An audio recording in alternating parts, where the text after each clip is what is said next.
MP की कटनी की लापता लेडी आखिर अर्चना कहां है? क्या 1 साल का रिकॉर्ड लापता अर्चना का सुराग देगा? क्या अर्चना की पुरानी रूममेट से कोई क्लू मिलेगा? अर्चना की सलामती के लिए उनके घर में क्या किया जा रहा है, ये भी बताएंगे। क्या किसी गैंग के टारगेट पर आ गई है अर्चना? देखिए इनसाइड स्टोरी।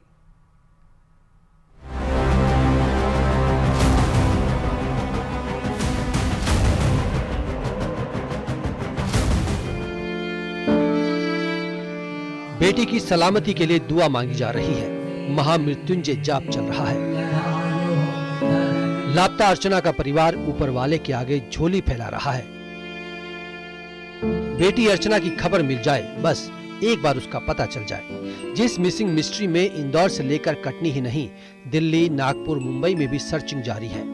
जंगल हो या फिर खेत या फिर रेलवे ट्रैक, सब जगह अर्चना की तलाश जारी है। लेकिन 12 दिन हो गए, अर्चना का अब तक कोई सुराग नहीं मिला। पुलिस खाली हाथ है और अब घर वालों को मानव तस्करी का डर सता रहा है। Bogie number B3, seat number 3, एक मिस्ट्री। क्या जहर खुरानी का शिकार हुई अर्चना? मानव तस्करी से अर्चना मिसिंग केस का कनेक्शन। पुरानी रूममेट से खुलेगा राज। भोपाल से लेकर कटनी तक जो है, जो पॉसिबल एरियाज हम लोगों ने स्ट्रीमलाइन मतलब पिन पॉइंट किए थे, जैसे कि मिडघाट का सेक्शन हो गया, वहाँ बागतवा वाला एरिया, जो थोड़ा जंगल वाला एरिया पड़ता है ट्रेन का, और साथ साथ में करेला के आसपास के जंगलों में भी। तो वहाँ पर हम लोगों ने अपनी बड़ी टीमों के साथ में सर्चिंग ऑपरेशन भी चलाया है। पूरा दिन जो है वो 25 से 30 लोगों के साथ में सर्च ऑपरेशन चलाया है।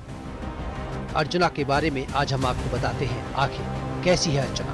ये तस्वीर देखिए, राखी के यादगार पल। और ये दूसरी तस्वीर, अर्चना कभी NSUI की एक्टिव मेंबर रही, लेकिन राजनीति करने से दूर दूर का कोई नाता नहीं रहा।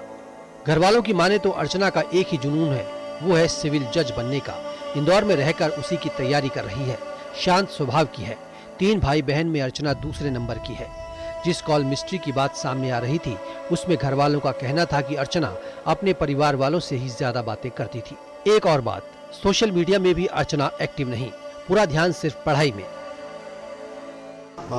बेसिकली जो साथ में रहे तो वो हमें और भी उसके संबंध में जानकारी दे सकते हैं कि किस किस से बात करती थी, क्या उसके पास में और कोई दूसरे डिवाइसेस वगैरह थे। तो ये चीज़ों के बारे में भी हम लोग जो है वो पूछताछ करने के लिए एक टीम वहाँ पे भेजी हुई है। पहले भी उससे एक बार पूछताछ हो चुकी है, मगर अभी डिटेल में पूछताछ करने के लिए जो है वो टीम हमने भेजी हुई है। अधिकांश जो फ़ोन हैं हमारे परिवार में ही उसकी बात होती है। अधिकांश परिवार के ही फ़ोन हैं। कुछ से टीचर वगैरह के होंगे, सहेली की होंगी, नहीं तो पूरे परिवार में वो उनकी बात जो है अधिकांश हमारे परिवार में ही होती थी। माँ से, भाई से, बहन से, हमसे। वो अपना अधिक से अधिक समय पढ़ाई में देना चाहती थी। उनका ख्वाब था कि मुझे सिविल जज बनना ही है। इंदौर के सत्कार गर्ल्स हॉस्टल से कटनी राखी मनाने के लिए निकली अर्चना 7 अगस्त को चलती नर्मदा एक्सप्रेस से लापता हो गई। 7 अगस्त को रात में आखिरी बार मां से बात हुई। उसके बाद मोबाइल स्विच ऑफ। परिवार की मांग है कि इस पूरे मामले की CBI जांच करवाई जाए। तो सारे एंगल्स पे हम लोग जो है वो उसके अंदर प्रयास कर रहे हैं। जैसे कि मैंने पहले भी कहा था कि इंदौर बिलासपुर ट्रेन में जब वो थी तो वो B3 कोच में, जहाँ पे लगभग उस कोच के अंदर 8 लोग, जो सिंपल इसमें बर्थ पे आसपास में 8 लोग थे। उस दिन जो है वो रक्षाबंधन नज़दीक आ रहा है तो भीड़ भाड़ भी काफ़ी थी। पंडित मिश्रा जी का कार्यक्रम कुछ दिन पहले ही खत्म हुआ था तो उसकी भी भीड़ थी।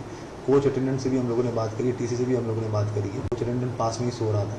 तो ये पूरे भीड़ भड़के के अंदर किस तरीके से ये सब चीज़ें पॉसिबल है, उसके ऊपर भी हमारी टीम जो है वो फोकस करके काम कर रही है। इसलिए मैं मुख्यमंत्री जी से निवेदन करता हूँ, मोहन जी से, कि इसको मानव तस्करी से यह जोड़ कर देखा जाए और इसकी CBI जांच कराई जाए। जब तक CBI जांच नहीं होगी तो अपराधी जल्दी पकड़ में नहीं आएंगे। ये बहुत बड़ी गैंग है। नर्मदा एक्सप्रेस में बोगी नंबर 3 की सीट नंबर 3 पर अर्चना बैठी थी। गेट के पास सीट थी। क्या अर्चना किसी हादसे का शिकार हुई? राखी का त्योहार होने से उस दिन ट्रेन में भीड़ ज्यादा थी। क्या किसी साजिश का शिकार हुई अर्चना? CCTV से लेकर रेलवे ट्रैक तक सर्चिंग, जंगल में तलाश, आखिर अर्चना कहाँ है? जबलपुर में अर्चना की पुरानी रूममेट क्या अर्चना के बारे में ऐसा सुराग देगी जिससे इस मिसिंग मिस्ट्री का पर्दाफाश हो? कटनी में नारायण गुप्ता और भोपाल में रमाकांत दुबे और इंदौर में मिथिलेश गुप्ता के साथ bureau report, News 18, Madhya Pradesh, Chhattisgarh. और अब